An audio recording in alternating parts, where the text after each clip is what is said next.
Hello, students. Good morning, you all. I hope you all hail and healthy.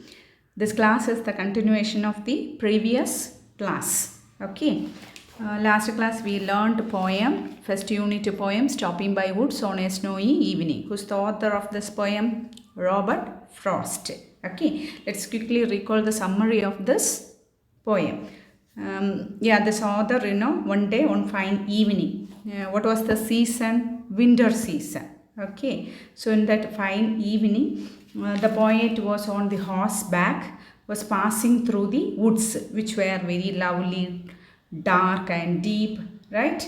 He reaches the woods, woods meaning forest. He reaches the woods, then he just stops. That beauty, that beauty of the woods compels him to stop there to watch the beauty of nature, enjoy the beauty of nature, right?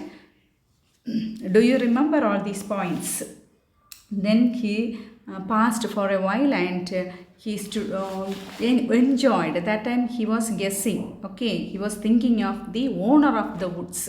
Here his refers to the owner of the woods. I refers to the poet. Okay, so he was dead sure that the owner wasn't there. He was a bit far away nearby the village. Okay, so he stood there and enjoying. See, he passed his horse. Okay, stopped his horse between the lakes and woods. Lakes, it was filled with snow. That much beauty. Okay, then woods filled with snow. This is imagery. Okay, immediately imagery. Poetic device. Imagery means immediately we can feel these things through our five senses. That's what. Clear? Then what about the rhyming words? No, though, here, snow. Last words. Right? A, B, A. Then this little horse, when he stopped before this, it gave signal. Yes, it sensed mistakenly. Definitely this rider must be absent-minded. That's why he stopped there. That is what was in the farmhouse. So it shook his head and gave signal to this poet. Fine. That was very dark that evening also. This strange experience. That horse felt strange experience.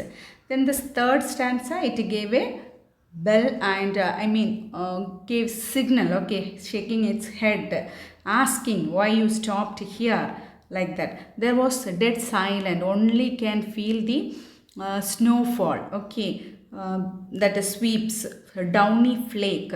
See, downy flake meaning, this is what downy flake, it falls very quickly, swiftly and gentle. Okay, it is so soft, fluffy also. This is downy flake. Clear? Then shall we move on next stanza? I hope you learned first two stanzas. Then let's move to last stanza. Okay, then so it gave its what is horn's bell to shake, to ask if there is some mistake. The only other sounds the sweep of easy wind and downy flake. Yeah, wind flows very gently and this downy flakes also fell down. Okay, the woods are lovely, dark and deep. See, woods are lovely. Look at this picture. You can see it is very dark and deep in the sense, if you enter this forest, if you walk into the forest, definitely we get afraid, right? A bit fear. That is what deep. It's very beautiful, lovely, at the same time dark and deep.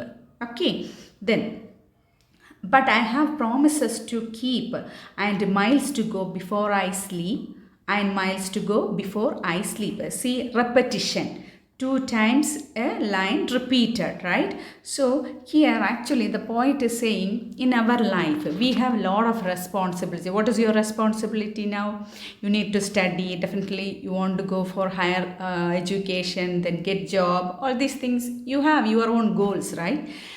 If you have set a goal, what do you want to do? Want to simply sleep? Can you achieve the goal? No, never, right?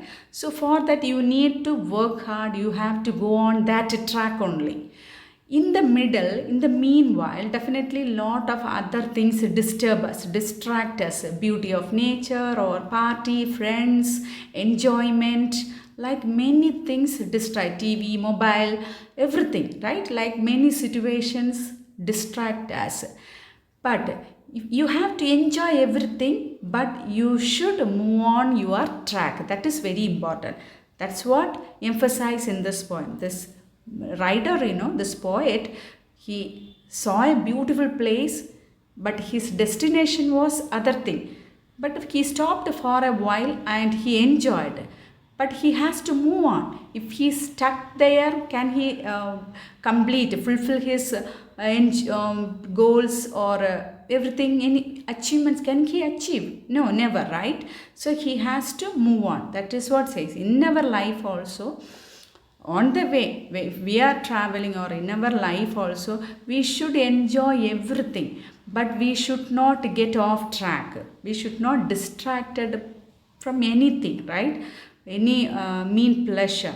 We should focus on our track, responsibilities, our goal, our studies, everything. We can spend our time with the friends, everything you can enjoy. At the same time, you should study. That you should not get off track. Okay. You should not distract. That is what the poet emphasizes here. Okay, ma. This is called figurative meaning. Usually poems has literal meaning and figurative meaning. What's the difference between this? Literal, see, by reading this miles to go before I sleep. Yes, miles to go before I sleep. Yeah, sleep. Then walk for a mile, right, far away. But not in a figure. If we take a figurative meaning, our goals, our responsibilities, that is what meaning. Okay, that is called figurative meaning. So here the woods are lovely, dark and deep, but I have promises to keep. Okay, he has lot of responsibility, he has to complete that. Clear? So miles to go before I sleep. Miles to go before I sleep. See here, last two lines repeated. So poetic devices, what is repetition? Clear? Then let's find this. Actually, what is poetic device? Poetic, already I told you, right? When we listen a music, there are some words strike, right? Words, rhythm, beats, like many things strike. Similarly, here also alliteration, rhyming words, rhyming scheme, then repetition, personification, like many things are there. Clear now? So, what is personification? Do you know? Personification meaning giving human characteristics to non-human things. Okay, see, for example, the sun smiling at us. Can the sun smile at us? Human only can do, right? But we personify. We just give our human characteristics, smiling to the sun. So that is what personification. Another one example is the streets are calling me. The bench is calling me. Like that. Okay, these are human characteristics. So this is called personification. Here also this horse, what is giving bell sound, right? He gives his harness bell. That is personification. You have to mark this and you should learn this. Okay. Then another thing, I think the horse think it cure strange experience. A human only can feel such things, ideas and all.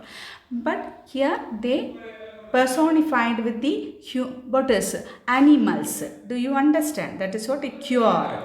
Then next one is fill up with snow. See, fill up with snow, it is imagery. Imagery meaning we can feel. If I say water, forest, snow, snowflake, immediately you can sense that. You can bring the picture into your mind through 5 senses. That is called imagery.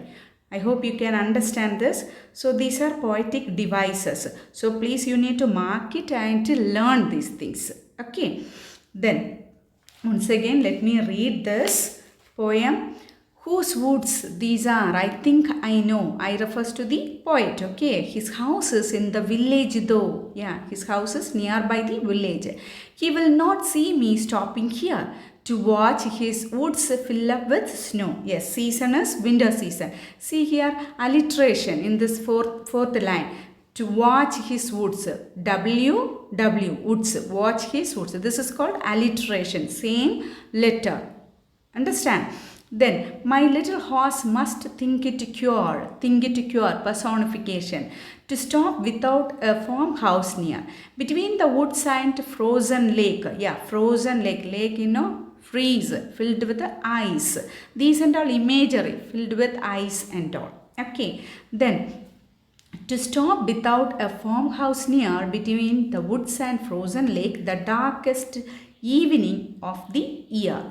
He gives his harness bell a shake to ask if there is some mistake. The only other sounds the sweep of easy wind and downy flake. Downy flake. This is downy flake. Okay. Only this sound, then gentle wind sound only can hear. Okay. This downy flake falls very swiftly. Swiftly meaning quickly. The woods are lovely and dark and deep. This is lovely. It looks beautiful. Then dark, evening time, right? Then deep. But I have promises to keep. He has lot of responsibility, right? And miles to go before I sleep. And miles to go before I sleep. He has a lot of responsibility to fulfill before his death. That is what mean here. Clear, ma? So I hope you all understand this poem.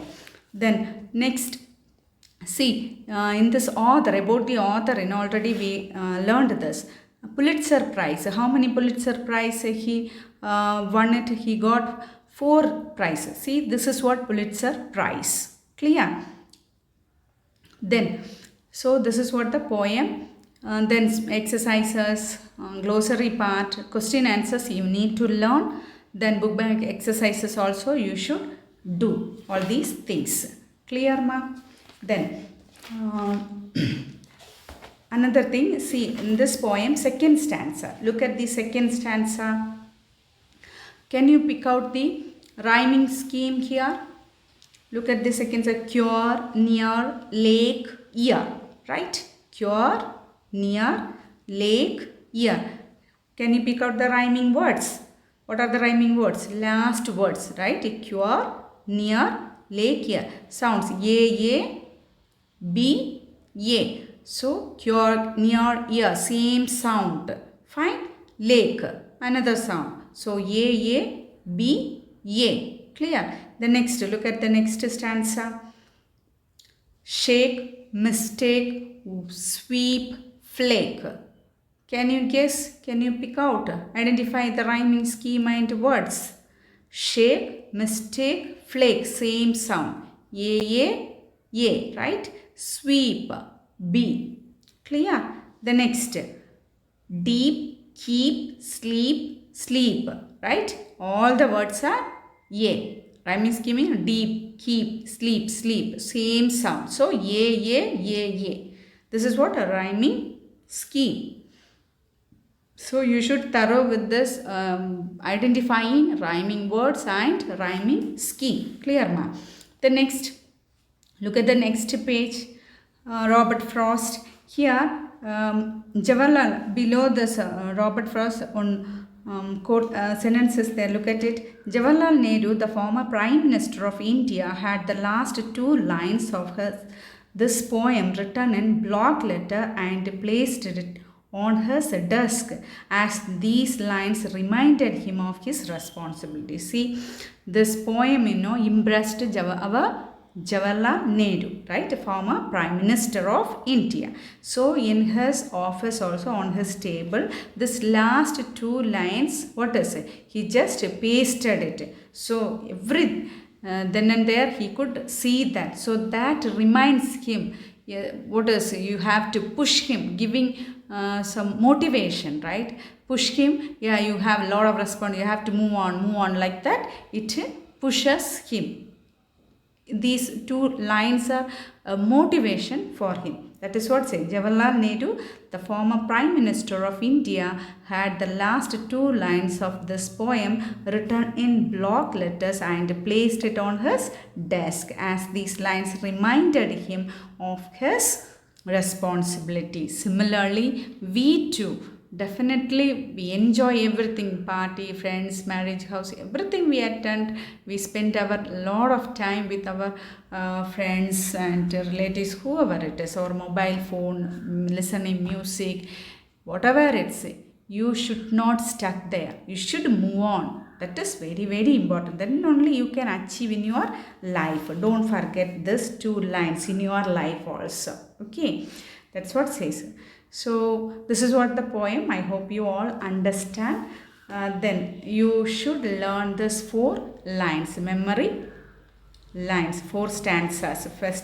First two stanzas you should learn. I hope you have learned already. I asked you. Then rest also please learn it and write it. Immediately you write, and please don't pile up the work. Pile up, tomorrow I can do, then next day. Don't postpone like this. Do it immediately. It is very easy poem, right? You can do it. So please learn it. That is what. If you have any clarification in clarification session, you can ask me. Okay. Thank you. Meet you in the next class.